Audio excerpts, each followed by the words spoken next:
Well, I'm here with Jenn Mason, who's the editor of Cloth Paper Scissors magazine, and she's got a fun mixed media shadow box for us. So Jenn, tell us how we're going to do this. All right, well, this is the project we're making here. It's a monoprint in the background, but I've also painted with some paint pens on the inside of this frame. Yes, it's a great technique, and because all the paint's inside, it can't get scratched off. Oh, I love that. So to get started, we have to do our monoprint, and we have a few supplies that we need to have ready because when you work, you need to work fast before the paint dries. Okay.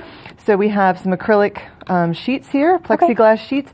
If they have a non-glare side on them, you want to use the side that doesn't have that on the smoother side, or your paint will just stick to it. Ooh, don't want that. So we have two of those. This one we're going to ink up. This is where we're going to do our painting, and then this is the paper we're going to transfer to. Okay. You need to have a couple brayers, and then also some tools for actually decorating the printing plate. Creating some texture. Exactly. Awesome. Exactly.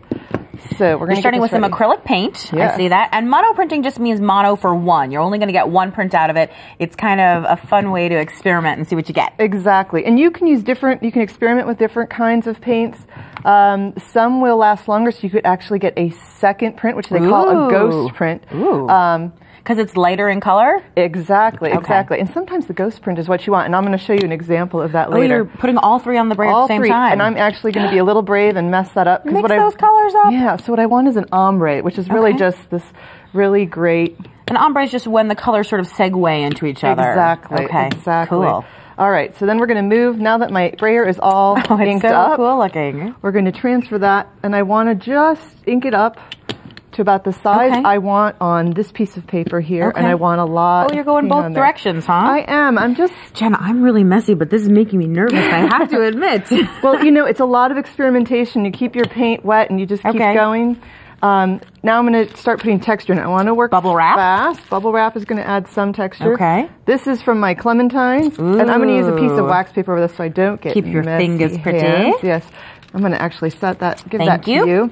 And then I've cut out shapes out of wax paper. And you could cut those by hand. You could use a die cut machine, a punch, whatever. Exactly. And then while that's still wet, I can see exactly where it's going. Okay.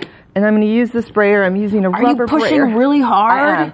This way I don't have to use a great big steel press, and then magically that's going to stick to this. And now I can do that again. The other way. I see. And I see you're putting some muscle into that. I am. I want to get as much ink as possible. And does the brayer, does it matter if it's rubber or acrylic? It doesn't really matter. And so then the wax paper created a void. Exactly. That is so cool. So this, and I'm going to give this to you here. The other thing we can do thank you. is also doodle in our paint if we were doing this, which I forgot to mention earlier, which gives another great texture. Okay. So let's move this aside. We'll do that one for the ghost print later. Excellent, excellent. All right, I'm going to let you move these two things over while I start on the next part. And the next part is actually working on our art that we just finished and is dry. I've already started doodling on this. Oh, I see.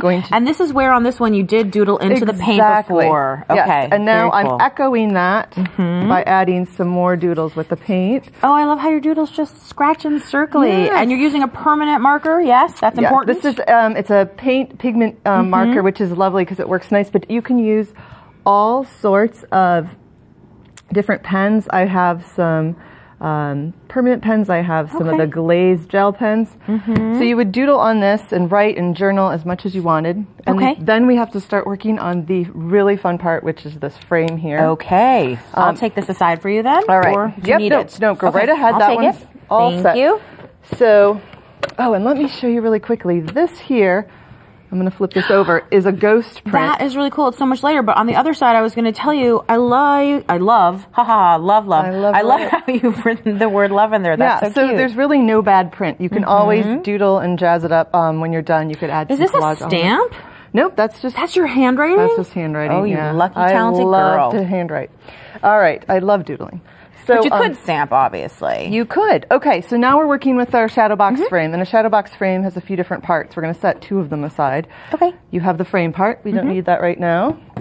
And we have what I like to call the riser. We have glass and the backing. We need to move the backing aside too. Okay. And now we're going to take that print we finished before. We're going to set it under here. Now, we're going to use some markers. We're going to use a permanent marker. Okay. to be our guide, because what we're really going to want to do is paint on the inside of this with our opaque paint pens. So I'm using this just to tell me where to write when I flip it over, because we're going to wash this off later. Oh. So again, here's our blush. So even though it's a permanent, oh, that's not a permanent marker. This is a permanent marker, but you can wash it off of glass. It's going to come off with window wipe cleaner. Oh, yeah. Window cleaner. Yeah. Okay. Okay, so now I'm just going to flip this over, and we're going to paint on the back side. So now I'm using something that's definitely much more permanent. Okay. Exactly. And I'm going to I just did one. I was wondering how you wrote backwards inside. That's such a smart idea.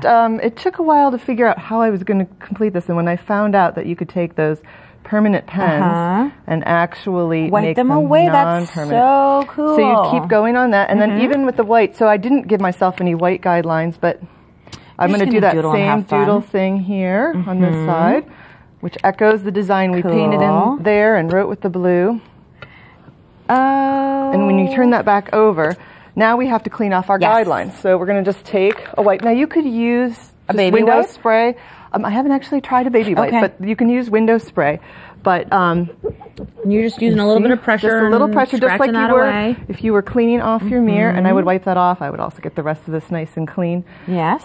So what you want to do though is make sure you've got all of your space over. Sometimes you have to flip it back over to see if you've gotten it nice and clear. Yeah. Okay. But yeah, so that's sort of the magic in that. And then you would just put this together.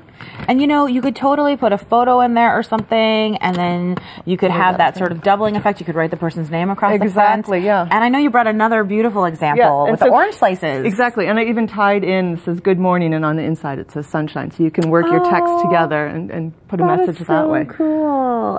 That's really neat. Well, Jen, this has been an absolutely cool segment, and I am so excited to go home and do it. Well, excellent. Well, send me pictures when you make some monoprints. I can't wait to see them. I will. Thanks so much. We'll be right back.